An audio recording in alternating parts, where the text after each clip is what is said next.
We're with incomparable Gretchen Wilson.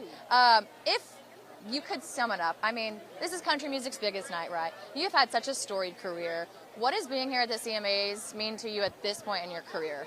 Oh, it means that I'm still relevant. I mean, I guess, and if you really wanted to take it down to that real feeling that I'm going to have when I go home tonight and kick off these shoes, I'm going to be like, oh, I still matter, you know. And that's probably the biggest feeling. But I'm excited for all the women. I'm excited that you know I've been here a while, and there was a time when I can remember that there weren't any women in certain categories. Year after year after year, there weren't women in these categories. So the last few years, I've been feeling pretty equalized, pretty evened out. I'm like, hey, you know what? We're taking what's deservedly ours. Not that we need to take it all, but we need to take some of it. From the redneck woman herself. I love it. I grew up also in the hometown of Walmart, and so that lyric for me at a young age, I was singing, but I probably shouldn't have, but confidently. You know how many women come up to me and they're like, we love you, and my daughter sang your song last week in church, and I go, at the pageant talent show, I've heard it. I just go, I'm so sorry. They're not, I assure you.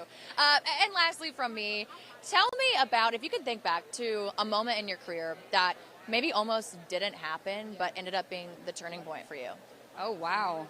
A moment in my career that almost didn't happen.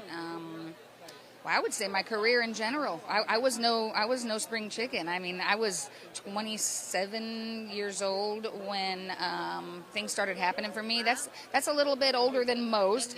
And so I think that especially back then, you know, things have kind of gotten a little bit broader. You don't have to look a certain way or be a certain age anymore. But back then you did still. So for me to actually break on the scene at that age, and let alone my age, but to come onto the scene with a song like that, a lot of people didn't want to hear that. A lot of people we don't want our listeners. We've been working for 10 years to get that word out of their mouths. But the fans loved that song so much that radio stations just really had no choice. When you say word, what word?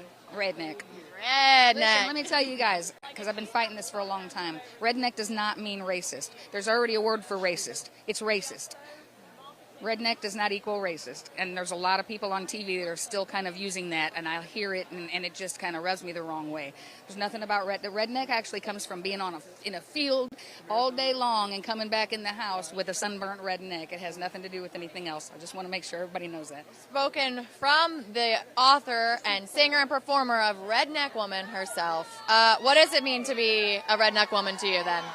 Well, for a long time I was hiding from it because of that exact thing that I just told you, but I think that we're in a time and in an era in our lives now where we can all accept each other for who we are, and I'm just unapologetically me. Gretchen Wilson, thank you so much for spending some time with us. So lovely to meet you.